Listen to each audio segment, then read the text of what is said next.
Muy buenas a todos y a todas. Hoy vamos a hacer algo un poco diferente, algo que no es estrictamente radiocontrol, pero que lo haremos con piezas de coche radiocontrol y que además nos puede ser útil, entre otras muchas cosas, para nuestros proyectos radiocontrol.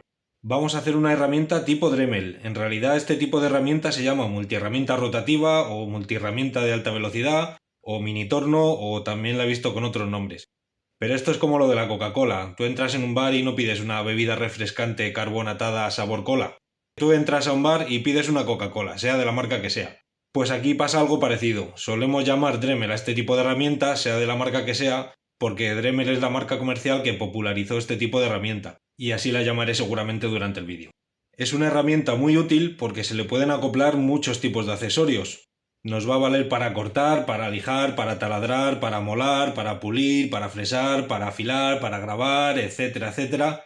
Sobre todo cosas pequeñas. Y muchas de estas cosas nos vendrán muy bien para nuestro cacharreo radiocontrol. Y además la idea es hacerla aprovechando piezas de vehículos radiocontrol que tengamos por casa. ¿Y por qué hacerla nosotros mismos en vez de comprar una?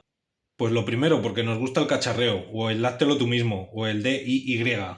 Lo segundo, porque vamos a tener una herramienta portátil sin necesidad de enchufes, probablemente más potente que una Dremel de enchufe y seguramente con más autonomía que una Dremel de batería, porque usaremos las baterías de nuestros coches radiocontrol.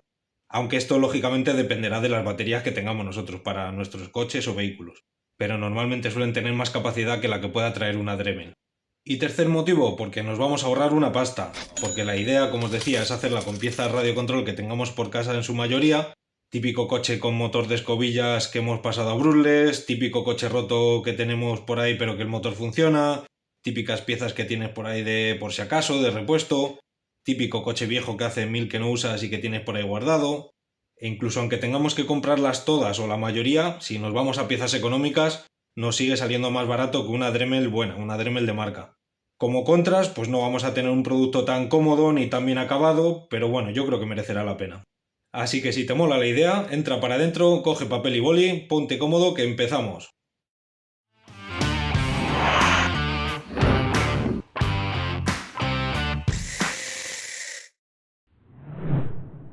Cuando vi que existían este tipo de cabezales para montar accesorios de una Dremel y que valían 2 duros, que se podían instalar en un motor tipo radiocontrol, teniendo ya algunos motores que no usaba por aquí por casa, pensé, hostia, ¿por qué tener un motor que no uso y cero Dremel, pudiendo tener cero motores que no uso y una Dremel?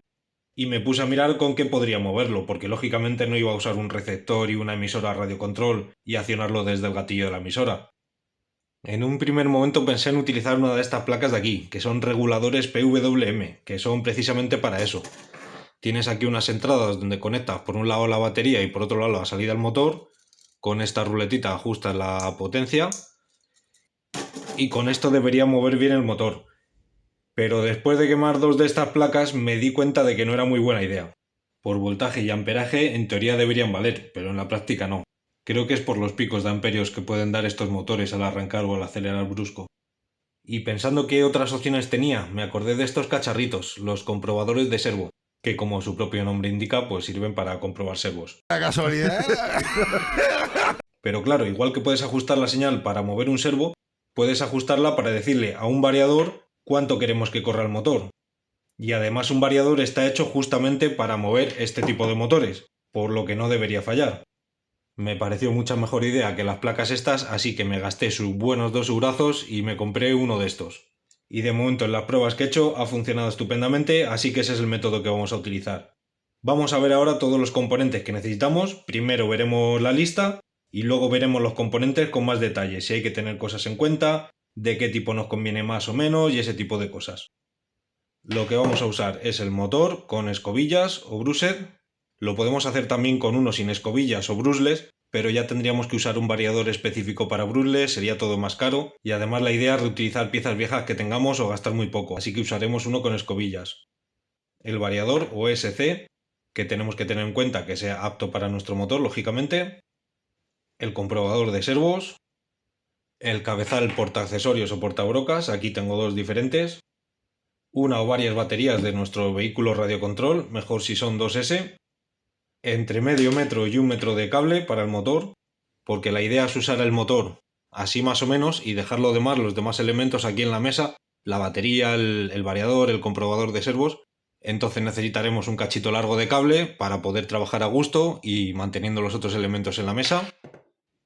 Y por último, que esto es opcional pero viene bien, una carcasa para el motor y la base para lo que os comentaba, para el variador, la batería, etcétera, etcétera, hechos en impresión 3D. Ahora vamos a ver cada uno de estos elementos y vamos a ver qué cosas tenemos que tener en cuenta. En cuanto al motor, yo voy a usar uno de tipo 540, que son estos de aquí los típicos que se usan en coches de escala 1.10 o similar. También podemos usar uno más pequeño tipo 380, que creo que sería algo parecido a este de aquí. Estos son más típicos de coches de escala 1.12, 1.14, 1.16. Os dejo una tabla con las medidas típicas de estos motores por si os ayuda a diferenciarlos. En realidad, uno de tipo 540 como estos es un poco bruto para una Dremel. Por tamaño, el de una Dremel estaría más cerca de uno tipo 380, con mucha velocidad aunque con poca fuerza, porque lo que se suele buscar en una herramienta de este tipo es que tenga mucha velocidad aunque no tenga tanta fuerza. Y aquí os cuento, para los que no estoy muy puestos en radiocontrol, dentro del mismo tipo y tamaño de motores pueden tener mucha fuerza y poca velocidad o al revés, poca fuerza y mucha velocidad, con varias opciones entre medias. Y en función del tipo de coche o vehículo y el uso que le vayamos a dar nos convendrá más uno u otro. Esta proporción entre velocidad y fuerza la determina el número de vueltas que tenga el bobinado interno del motor, que no sé si a lo mejor aquí se puede apreciar un poquito. Por ahí se ve las vueltas que tiene el alambre que va dentro del motor, el alambre o el hilo o el cable. Esto se conoce como las Ts del motor, que viene de turns, que son vueltas en inglés. Cuantas menos vueltas tenga el bobinado, el hilo o el alambre de dentro será más gordo y esto hará que el motor dé mucha velocidad aunque con poca fuerza. Y si tiene muchas Ts tendrá dentro un alambre más fino pero enrollado más veces, y el motor dará mucha fuerza pero con poca velocidad. Y cuando digo fuerza en realidad me refiero al par motor, pero bueno, con fuerza se entiende igual o mejor. Los valores de Ts más típicos en este tipo de motores son 13, 21, 35, 45, 55, incluso 80, que estos últimos solo se usan en crawlers o similares. Entonces, después de esta chapa innecesaria, para nuestra Dremel lo ideal es que tenga mucha velocidad, así que mejor cuantas menos Ts tenga el motor. Pero vamos, que esto es por si tenéis varios y podéis elegir, si no el que tengáis por casa. Porque aparte de que nuestro motor será por tamaño bastante más grande que el de una Dremel normal, normalmente se usan a velocidades medias o medias bajas. Yo tuve una y la solía usar entre el 3 y el 6 de los 10 niveles de velocidad que tenía. Así que tampoco os preocupéis mucho por las Ts de vuestro motor, que va a ir bien casi seguro. Y además la idea, como ya os decía, es reciclar. Y en el caso de que tuvierais que comprar el motor, tampoco vale mucho. Uno de tipo 540 lo podéis encontrar por entre 5 y 10 euros. Y uno tipo 380 por entre 3 y 8 euros más o menos. Esto yéndonos a piezas económicas, como ya os decía. Otra cosa que hay que tener en cuenta es que cuantas menos Ts tenga el motor, más amperios consumirá, por lo que mejor tendrá que ser el variador, lo que nos lleva al siguiente punto. Los variadores, o SCs por sus siglas en inglés, son estos cacharritos de aquí, que cogen la electricidad de la batería, porque es a ellos donde se les enchufa la batería a través de este conector, y en función de la señal que le damos, que esto normalmente lo haríamos con el receptor y la emisora, pero aquí lo vamos a hacer con el comprobador, pues dan más o menos electricidad al motor, haciendo que corra más o que corra menos o que frene o que vaya para atrás. Aquí de este tipo solo tengo este para enseñaros, porque los demás los tengo montados en sus respectivos coches. Tengo también este chiquitillo por aquí por enseñaros otro formato, pero esto es para motores más pequeños, ¿vale? Esto no lo uséis para este tipo de motores porque lo vais a quemar. ¿Qué tenemos que tener en cuenta aquí? Pues lo primero, que usen los mismos tipos de conectores que nuestras baterías. Por ejemplo, aquí tengo esta batería y usa el mismo tipo de conector. Esto es muy obvio, pero bueno, lo comento por si acaso. Si por lo que sea las baterías que tenéis no coinciden con el conector de vuestro variador, pues o bien se pueden cortar por aquí y soldar un conector del tipo de la batería que tengáis, que los conectores valen nada, muy pocos euros o incluso céntimos. Y si no, se pueden usar adaptadores como estos que tengo yo por aquí, que valen algo más pero siguen siendo muy baratos. Lo siguiente que tenemos que tener en cuenta es que admita el voltaje de nuestras baterías, que la mayoría de los variadores de este tipo, más o menos modernos, soportan entre 2 y 3 S, es decir, entre 7,4 y 11,1 voltios. Pero hay algunos más económicos o más antiguos que solo soportan hasta 2 S, es decir, 7,4 voltios. Y lo último que hay que tener en cuenta es que aguante los amperios de nuestro motor. Aquí os dejo unas tablas de los amperios que consumirá nuestro motor 540 en función de las Ts que tenga y de si usamos baterías 2 o 3S. Y también para los motores tipo 380, también para batería 2 y 3S, aunque aquí desaconsejo muchísimo usar baterías 3S porque estos motores al ser más pequeños son más delicados, se calientan más. Se podría usar 3S si es un motor con muchas Ts y no le das mucha caña, pero mejor evitarlo. Para saber las Ts que tiene tu motor, normalmente lo pone por aquí. como en este de aquí que tiene 17T, o como en este de aquí que nos pone que tiene 22T. Pero hay algunos como este de aquí que no tienen ninguna indicación por ningún lado. ¿Qué hacemos si no sabemos las T de nuestro motor? Pues lo más probable es que sea de 27 o de 35 Ts, que son las opciones más típicas. Pero yo por si acaso me pondría en el peor de los casos, en el que fuera un motor de bajas Ts y por lo tanto más demandante de amperios, ¿vale? Porque es mejor ir sobrado de amperios en el variador que luego tener un disgustillo con fuegos artificiales. Y si no sabes los amperios que admite tu variador, pues lo mejor es que lo busques en internet por el nombre del modelo, que en algún sitio normalmente lo pondrá. Si no encuentras nada, si es un variador de coche tipo 1.10 o similar, con un motor 540, suelen admitir de 60 amperios para arriba. Pero si no estás seguro, igual que antes, mejor no te la juegues y busca otro variador, o como mínimo pruébalo primero en un entorno seguro y con medida de protección. Y aquí de nuevo la idea es reutilizar piezas que tengas por casa, pero si lo tienes que comprar, uno así económico que funcione más o menos bien, te puede costar unos 5 euros, 10 euros, incluso un poquito más, 12 euros. Yo voy a usar este que tenía por aquí por casa de repuesto y para hacer pruebas, que es uno muy baratito, me costó 4 euros y pico.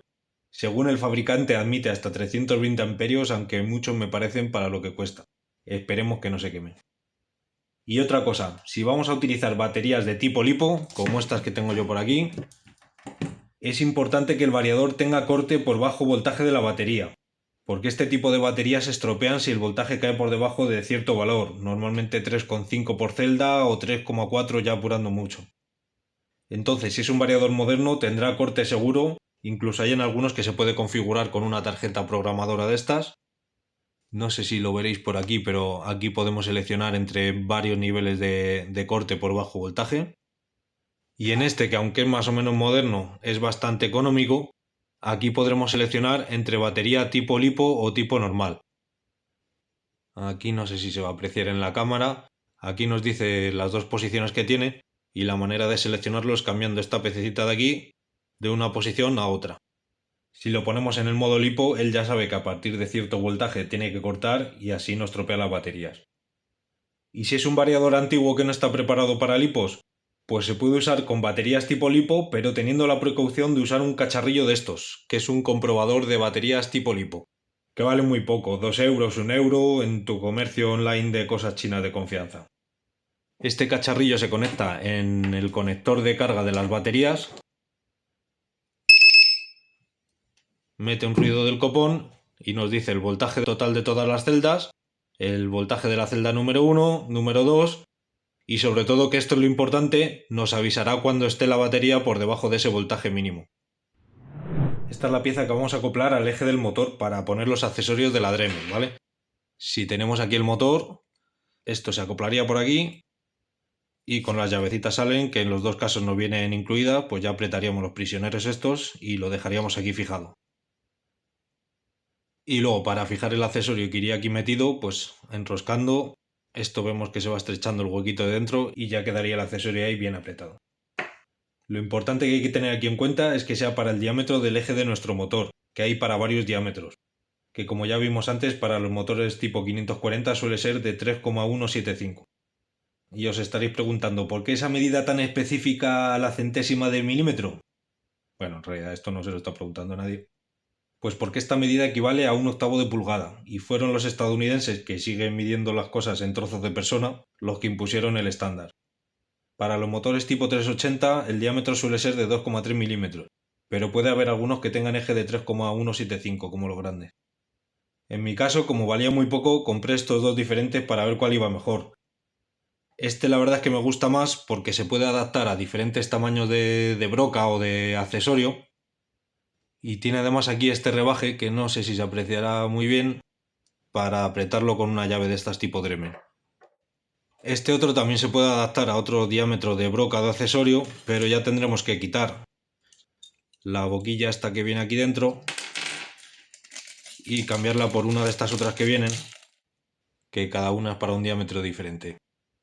Los accesorios de la Dremel, como este por ejemplo que tengo por aquí, suelen tener de diámetro 3,175, como los ejes de los motores.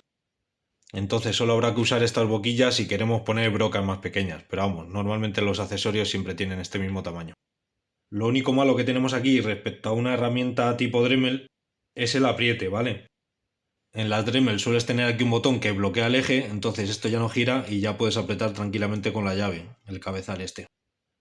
Aquí, como no vamos a tener ese botón, o bien apretamos cada cosa así con la mano, que tampoco podremos hacer mucha fuerza, o bien la alternativa que hay es apretar sujetando esta parte con un alicate y la otra con la llave.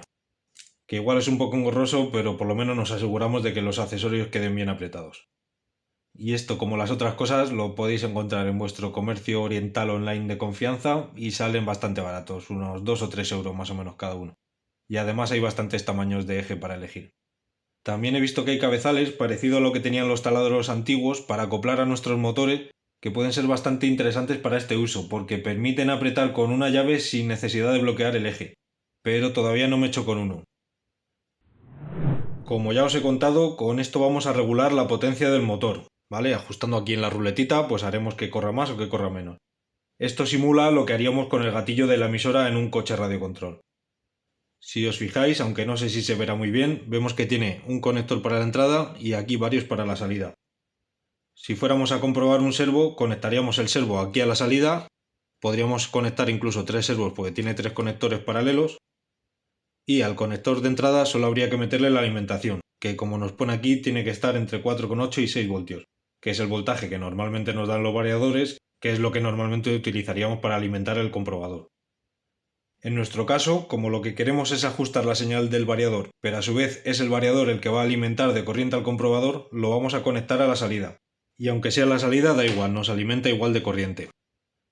Para saber si tenemos que conectarlo así o así, para un lado o para otro, tenemos que fijarnos en esta inscripción. Donde pone la S irá el cable de señal, que normalmente en este tipo de conectores será el cable blanco, aunque puede ser también amarillo. Aquí, como veis, una vez que lo tenemos conectado, encendemos el variador y lo que os decía, aunque lo hayamos conectado en la salida, nos alimenta igual al comprobador. Este comprobador tiene 3 modos de uso, ¿vale? Lo cambiaremos apretando un botón que hay aquí escondido, vemos que se va cambiando el LED y aquí detrás nos pone para qué es cada modo, pero vamos, ya os lo resumo yo. Está el modo manual, que hace que tanto giramos la ruleta para un lado o para otro, pues tanto mueve el servo para un lado o para otro, que este es el que usaremos. Está el modo neutral, que este es para dejar el servo en su posición central, o lo que es lo mismo, la señal en el punto neutral, que esta a nosotros no nos interesa. Y luego está el modo automático, que es este de aquí, que hace que el servo gire a tope para un lado y luego para el otro, y así todo el rato, que esto a nosotros tampoco nos interesa de momento para nada. Esto es simplemente una plaquita que va aquí dentro y lleva esta funda flexible de aquí, que la verdad es que es un poco cutre, pero bueno, por 2 euros que cuesta no nos podemos quejar. Los hay un poco más pro que vienen con una carcasa un poco más decente, que cuestan 5 euros de ahí para arriba, pero bueno, como este proyecto se trata de hacértelo tú mismo para no gastar, me he decantado por la opción más costra, o económica, que queda mejor. Aquí usaremos las que tengamos de nuestros coches o vehículos radiocontrol, o incluso de otro tipo de dispositivos. Como os decía antes, lo ideal es usar baterías de 2S si son tipo lipo, como estas dos de aquí, que son de 7,4 voltios, o si tienes una batería de estas antiguas que son de 7,2 voltios, también nos irá perfecto. Y también nos valdrá cualquier batería que esté cerca de estos voltajes. Si nos vamos a voltajes mucho más bajos, nos vamos a quedar muy cortos de potencia. Y si nos vamos a una 3S, que son 11,1 similares, como por ejemplo podrían ser estas dos de aquí, lo que os he comentado antes, se pueden usar si el variador lo admite, pero no es la mejor opción. Si no tienes ninguna batería adecuada y tienes que comprarla, pues el precio varía mucho en función del tipo, de la capacidad de descarga, etcétera, etcétera. Pero no suelen ser baratas. Por lo que si tienes que comprar batería, es muy probable que ya no te merezca la pena el invento y ya sí que te salga mejor comprar una Dremel ya hecha, aunque sea una de una marca económica. En cuanto al cable, aparte del largo que ya os he comentado, hay que tener en cuenta que tenga la sección suficiente para aguantar los amperios del motor. Os dejo por aquí una tabla que nos dice la sección de cable que necesitaremos en función de nuestro motor y batería. Igual que la de antes, se la he pedido a ChatGPT, así que espero que estén todos los datos bien, pero no me hago responsable si tiene alguna cagada. Lo del AWG que pone en la última columna es una especie de estándar americano que indica la sección del cable y por lo tanto el amperaje que admite. Es un poco raro porque cuanto menor es el número, más gordo es el cable, cosa de los americanos, pero os puede ser útil porque si vais a comprar cable específico para radiocontrol te suelen indicar la sección en AWG. Lo ideal es que sea con funda de silicona, como este que tengo yo por aquí. Este es el cable que se suele usar para radiocontrol porque es más flexible y la funda aguanta mucha más temperatura. Lo de que aguante la temperatura viene bien sobre todo al soldar, para que no se churrasque la funda. Si cuando estamos usando el motor el cable se pone más caliente que un balonazo en la oreja, por mucho que la funda aguante, mejor poner otro cable más gordo. Yo en mi caso voy a usar este de aquí, que es uno que tenía por casa, que no es precisamente el ideal porque es cable de instalación eléctrica, pero yo creo que por sección puede valer. Si lo tenéis que comprar, un metro de cable de este tipo, de los de radiocontrol con funda de silicona y de sección de 12 AWG, te puede costar unos 5 euros más o menos. Y por último tengo estas piezas que os comentaba, que he hecho en impresión 3D, que no son estrictamente necesarias, pero tienen su porqué, no es solo por estética. La carcasa del motor, aparte de que se me hacía un poco raro sujetar así el motor directamente a pura mano, aunque bueno, esto es una chorradilla, pero sobre todo la hice para tener algo que sujetara los cables, ¿vale? Para que no estuviera tirando de las soldaduras así cada vez que mueves el motor de un lado para otro. En mi caso me he diseñado esta piececita de aquí, que cuando metamos el cable por aquí dentro, atornillaremos estos dos tornillos y ya el cable quedará por aquí apresado y ya no estaremos tirando de las soldaduras cada vez que lo movamos. Luego el motor se atornilla por estos agujeros con unos tornillitos a estos roscados que tienen todos los motores aquí en la parte de arriba y ya con esto nos quedaría fijo el motor a la carcasa y fijo el cable aquí. Lo que sí que es importante si hacéis algo parecido es que tenga bien de agujeros o rendijas de refrigeración, ¿vale? Para que no se caliente mucho el motor aquí dentro. Si no tienes impresora 3D, puedes intentar hacer algo parecido con algún cilindro por ahí de cualquier cosa, no sé, ya ahí depende de tu imaginación y de tu maña. Y si no queréis usar carcasa, que tampoco pasa nada, pues yo al menos buscaría alguna alternativa para sujetar los cables. No sé, así de primera se me ocurre, por ejemplo, poner los cables por aquí y darle un buen encintado para que ya si tiras no tires de la propia soldadura. O yo que sé, lo mismo, tirad de imaginación, seguro que hay opciones mejores. Y luego está esta otra pieza que utilizaré como base, que esta a lo mejor no es tan importante, pero yo creo que es más cómodo tenerlo todo aquí fijado en una sola pieza que tener los componentes desparramados por la mesa.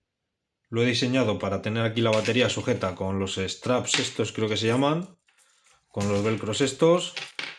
Tiene aquí un huequillo donde pegar el variador. En estos dos tornillos de aquí, quitando la fundita esta de plástico, atornillaré la placa del comprobador. Aquí tiene un huequito para poner el interruptor. Y aquí también le he hecho, que esto es importante, igual que con el motor, para no andar tirando del cable, esta fijación para poner así el cable. Con una brida lo sujetaríamos así, cerraríamos la brida y ya queda sujeto. Y si no tenéis impresora 3D, aquí es más fácil hacerte un equivalente casero. Te puedes coger un cachito de madera de contrachapado más o menos de este tamaño, o incluso un cartón te puede valer también. Te pegas el variador, te pegas el comprobador, con un poquito de cinta de doble cara, por ejemplo. Te haces algún sistema para sujetar la batería, si no tienes un strap de estos. Te puedes coger un cacho de velcro de ese que se pega, pegas un cachito aquí a la batería, otro a tu maderita y solucionado. Y para sujetar el cable a la base para que no esté tirando del variador, pues te haces un par de agujeritos en cualquier sitio, le pones una brida de un lado a otro, el cable entre medias, aprietas y listo. Bueno, y ahora vamos con el montaje, que la verdad es que va a ser bastante sencillito.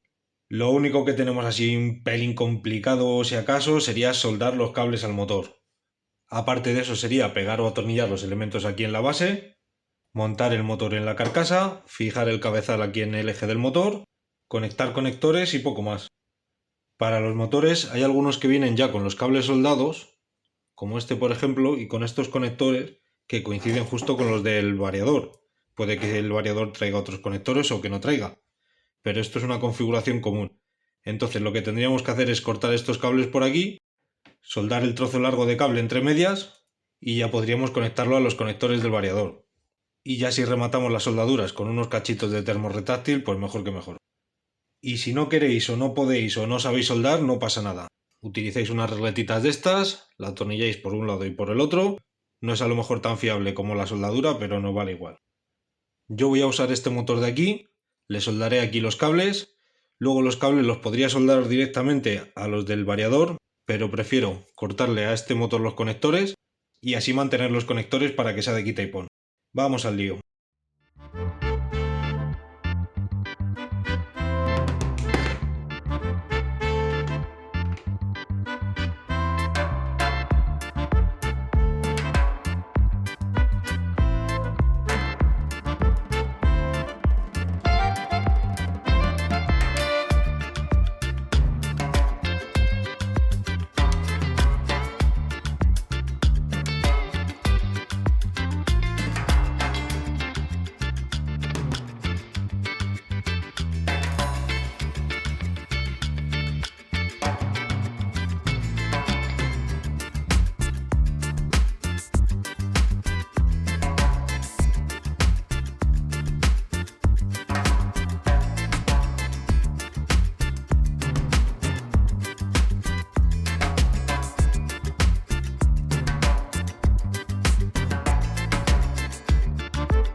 y ya lo tenemos listo para usar.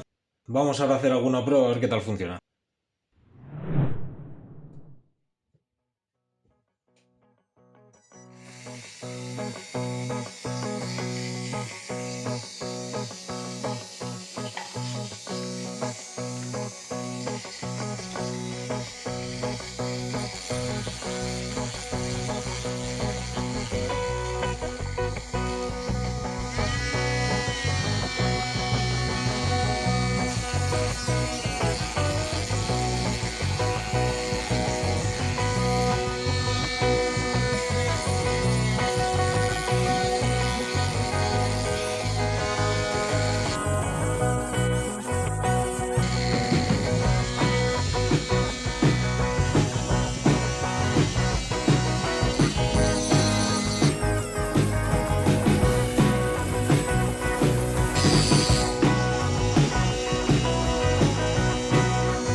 Bueno, pues ya habéis visto que la maquinita funciona y la verdad es que funciona bastante bien. En ninguno de los vídeos que os habré puesto estaba funcionando a tope, o sea que todavía se le puede dar un poquito más. Y la verdad es que con estos motores tenemos potencia de sobra, tienes que hacer mucha fuerza sobre algo para que empiece a frenarse. Así que nada, en general estoy bastante contento con el resultado. Lo único que creo que me he excedido a lo mejor un poquito con el cable. Yo creo que me va a tocar quitar un poquito de cable, porque tanto cable estorba más que ayuda. Y nada, el único pequeño inconveniente es lo que ya os he comentado de poner y quitar los accesorios, pero vamos, con un alicate, incluso como se agarra muy bien esta parte de aquí, lo puedes hacer sin utilizar la llave, solo haciendo fuerza con la mano. Y la verdad es que se quedan bastante bien fijados. Es el único inconveniente, pero vamos, se puede sobrellevar perfectamente. Y esto ha sido todo. Espero que os haya gustado y que os animéis vosotros a hacer vuestras propias Dremel caseras. Como habéis visto, si tenéis el motor y el variador por casa, que si eres un friki del radiocontrol es muy probable, por 5 eurillos más o menos del cabezal y el comprobador de servos y un cachito de cable ya lo tienes. Y vas a tener una herramienta hecha por ti y reutilizando piezas viejas, que eso para mí tiene mucho más valor que algo comprado. Y aunque tengas que comprar el motor o el variador, te sigue saliendo rentable, porque una herramienta tipo Dremel baratilla, sin irnos a cosas muy chuscas, te va a costar más o menos de unos 30 euros para arriba. Y si te vas ya a una de la marca Dremel, una de cable te puede salir por unos 50 euros más o menos, y una de batería va a rondar los 70. Luego siempre hay versiones más baratas, más caras, con más accesorios, con menos, pero bueno, por ahí puedes rondar. Así que el ahorro es importante. Yo creo que aun con sus pequeños inconvenientes merece la pena. Y como siempre quiero pediros disculpas por la calidad del audio y del vídeo, que ya sé que no es de lo mejor, pero bueno, de momento es lo que hay. Quiero pediros por favor que si os ha gustado el vídeo le deis al like y si queréis ver más contenido como este y demás cositas relacionadas con el radiocontrol os suscribáis, que es una cosa que no me gusta nada pedir, sobre todo porque hay youtubers que son muy cansinos con el tema, pero para un canal así chiquitito como este que está empezando no sabéis lo que ayuda. Si tenéis alguna duda sobre algo de lo que hemos visto, o si me he dejado algo importante por decir, o si me he equivocado en algo, me dejáis un comentario, ¿vale? Y si habéis hecho vuestra propia versión, me haría mucha ilusión que me lo contarais también en los comentarios. Un saludo, muchas gracias por ver el vídeo y nos vemos en el siguiente.